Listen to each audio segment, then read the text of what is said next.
Welcome to my channel, detailing events throughout the decades. 1970, Southern Airways Flight 932.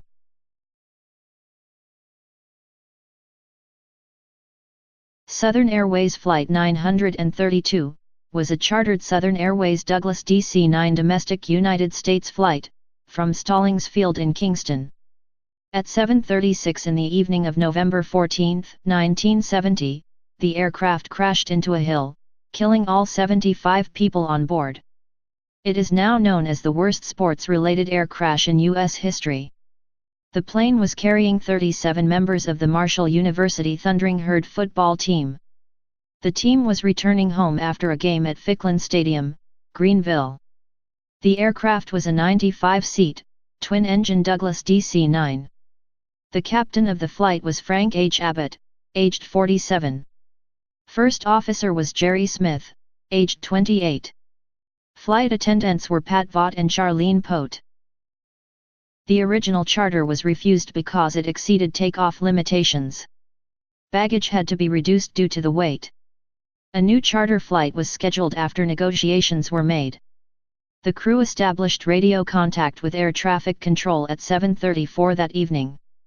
The plane is reported to have passed the tri-state outer marker, and air traffic control gave the okay for the plane to land.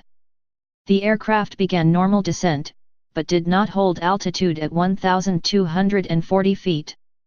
The descent continued for another 300 feet for unknown reasons, apparently without either of the crew members seeing the airport lights or runway. In the final minutes, the pilots briefly debated that their autopilot had captured a glide slope descent. The aircraft saw a refinery 30 seconds before impact, which may have affected the visual illusion produced by the difference in elevation between the refinery and the airport. The co-pilot monitored the altimeter. Calls out 700 feet. The flight recorder shows that the aircraft descended another 220 feet within 12 seconds.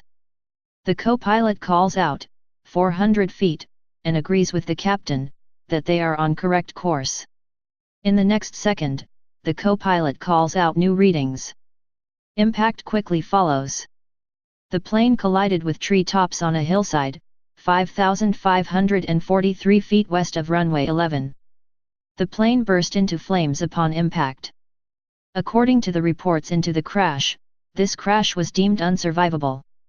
The plane crashed nose first, and most of the fuselage was melted or reduced to a powder-like substance. Large pieces of wreckage was scattered throughout the area.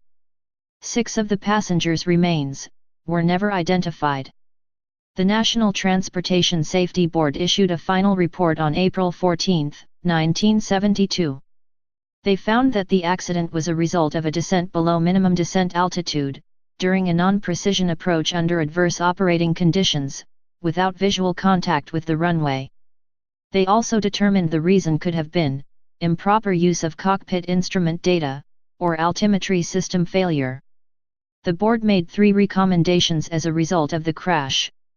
These included heads-up displays, ground proximity warning system, and surveillance and inspection of flight operations. On November 15, 1970, a memorial service was held at the Veterans Memorial Field House. The following week, another memorial service was held at Fairfield Stadium. A memorial is now situated at Fairfield Stadium, and also at Spring Hill Cemetery. Every year on the anniversary of the crash, a commemorative ceremony takes place in memory of those who perished that day. Forever remembering those who died on that fateful day. May you never be forgotten. Thank you for watching and learning about events throughout history. Please subscribe to my channel to see other events throughout the decades.